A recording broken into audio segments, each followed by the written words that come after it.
Sandra says, good afternoon, everyone. So CultureCon is this week, and I just wanted to make a quick little video because it is such a large conference. Unfortunately, I'm not going to be there this Saturday, but I had the opportunity to attend two events that they had this week. One they had about Facebook, discussing Instagram creativity, and the other was a screening of the movie Queen and Slim that's coming out in November.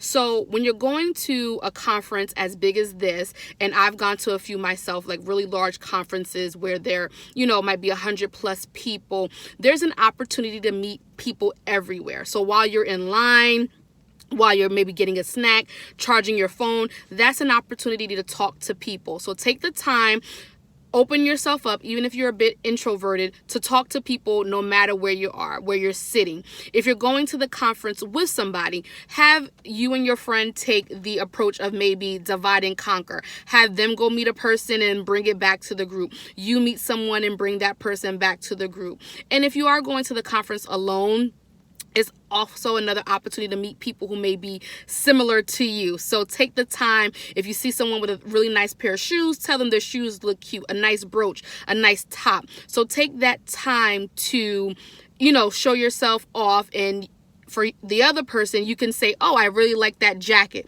So maybe for your attire, you might want to jazz it up a little bit since this is a creative conference. So you have a little bit more leeway on what you can wear. So that way it can be an icebreaker. When it comes to speaking to panelists, now there may be an opportunity when panels are over, you might be able to, stand on the side of the stage and speak to a panelist. Be mindful that other people want to speak to those panelists as well.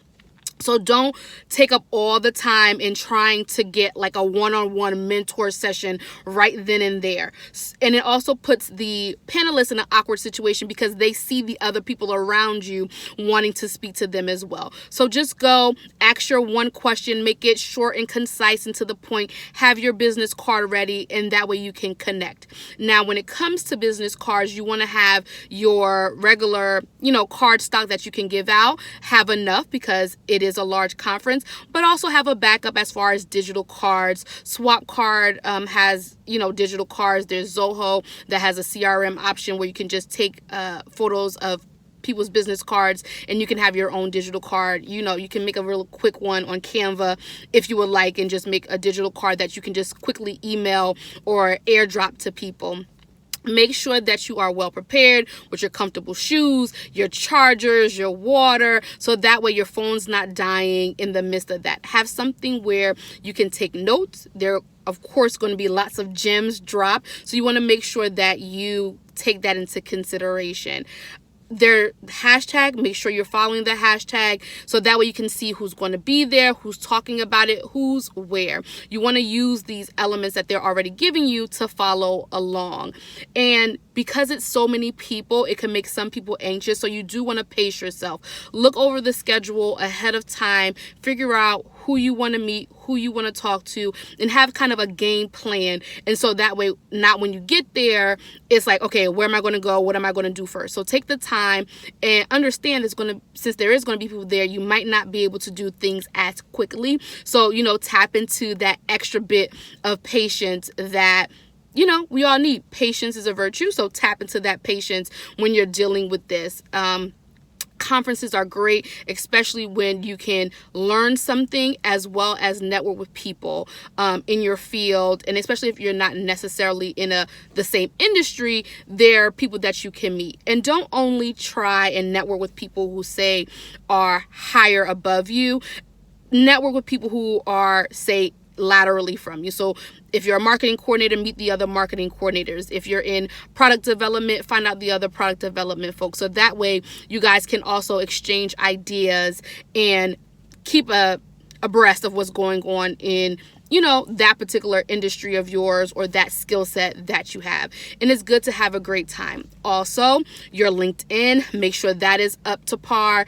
Your Instagram, if you're going to be telling people, hey, I'm a food blogger, make sure that your Instagram has either in your Instagram highlights something that people can quickly see what you have available. So you want to have those assets ready. So, take a little time, look over your social media, your websites, and make sure when people go there to look you up either while they're at the conference or after, that they can, get the information that they need. So if you're going to see HR people, recruiters, you never know who might be there, but they work in a creative field. Hey, they'll check out your LinkedIn. You guys can connect that way as well. And you want to make sure that you have that up to par and up to snuff. So hopefully you all have a great time on Saturday. I know a few people who are going. Definitely use that time to network, enjoy, just learn. Being a creative person in this day and age, we have a lot of things available to us, but sometimes you need a little bit more understanding of what's going on, what the landscape will look like. So get those gems and pass it on to the rest of us. Have a great day.